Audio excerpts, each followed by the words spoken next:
Hello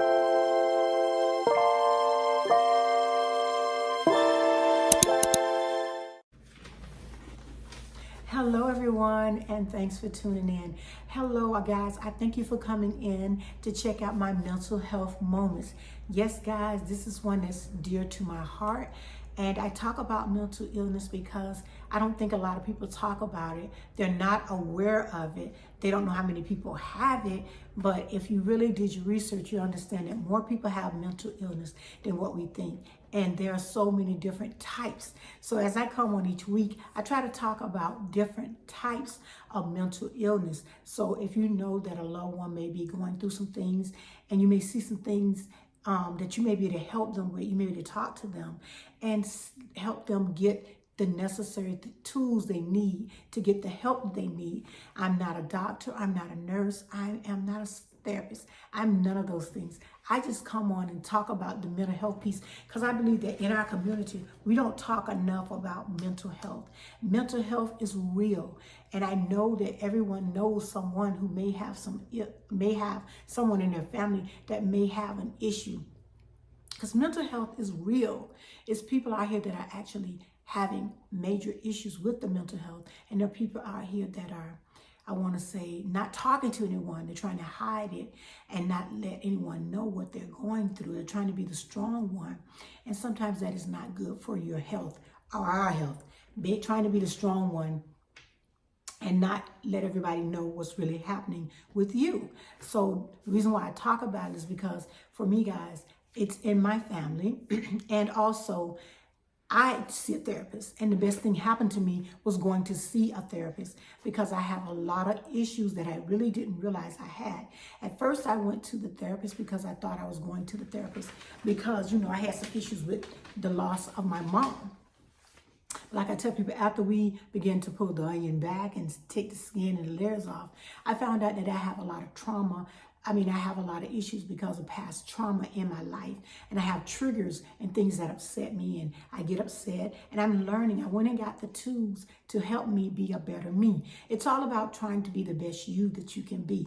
And that's what I'm trying to be. And that's why I share what I am going through and let you guys know it's okay to see a therapist. It's going to say okay to see a doctor. It's okay to get the help that you need. What's not okay is that you're not getting the help that you need. So today, guys, I want to talk a little bit about anxiety disorder. And yes, anxiety disorder is a form of mental illness.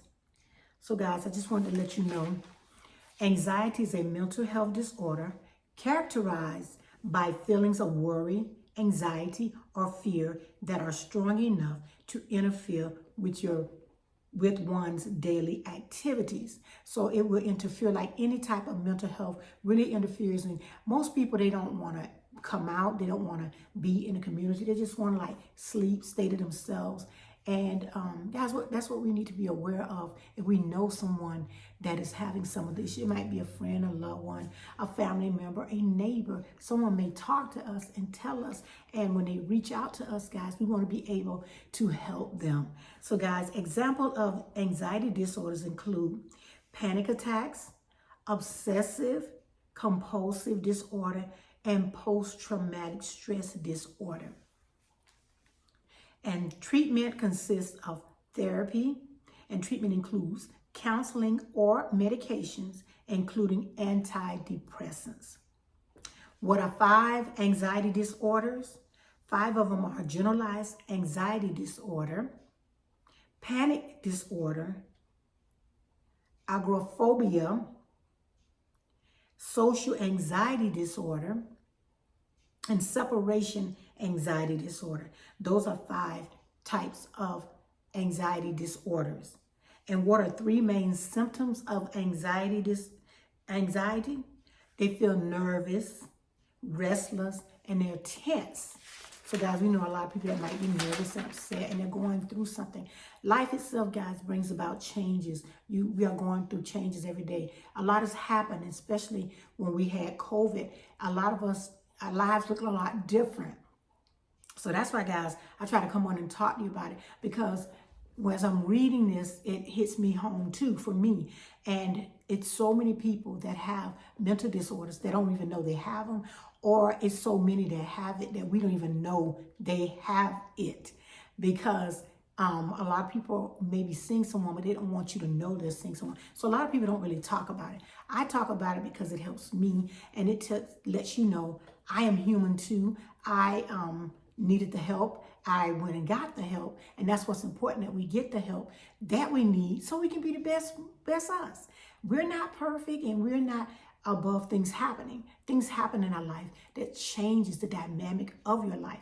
Like, for example, COVID, when it came through, people weren't able to get out, and they weren't able to spend time with their family. They weren't able to see their family. So guys, that was very hard for a lot of people, trying to maintain and do what they had to do and get the things that they needed to get during COVID.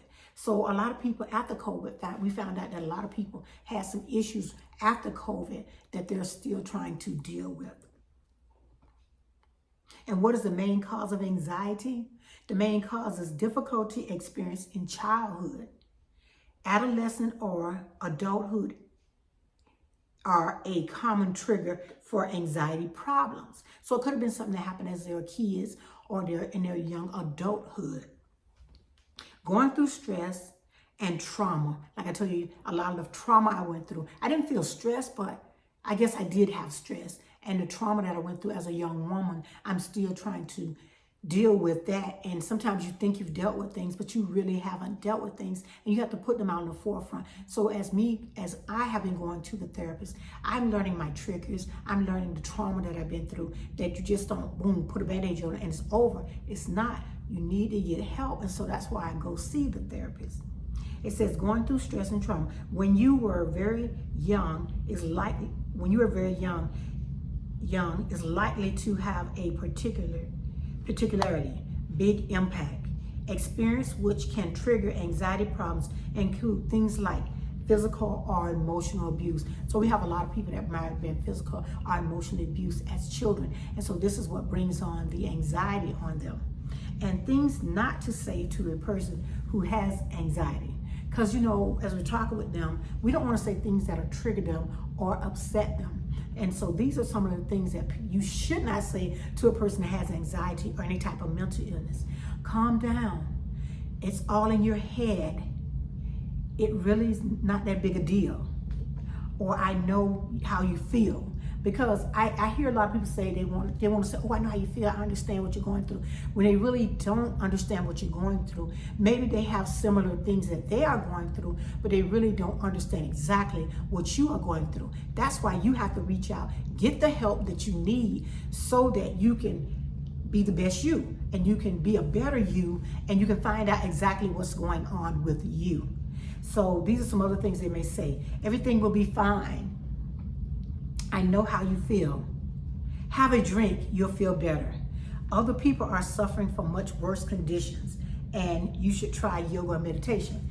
Guys, this is the reason why I do this, because I want you to know some of the triggers or things that may upset a person that has mental illness going on, or an anxiety, or things that they can't deal with, and we're saying things to them that we think are helping them when they're not really helping them. So you just have to be careful, talk to them, and make sure they are going to see someone that can help them. I'm not a nurse, I'm not a therapist, I'm none of those things. I'm a young lady that comes on and talk about mental illness because it's so dear to me, because I want people to know what I have went through in my life. I want you to know the trauma, the triggers. I want you to know that there is help. You can get the necessary tools to help you.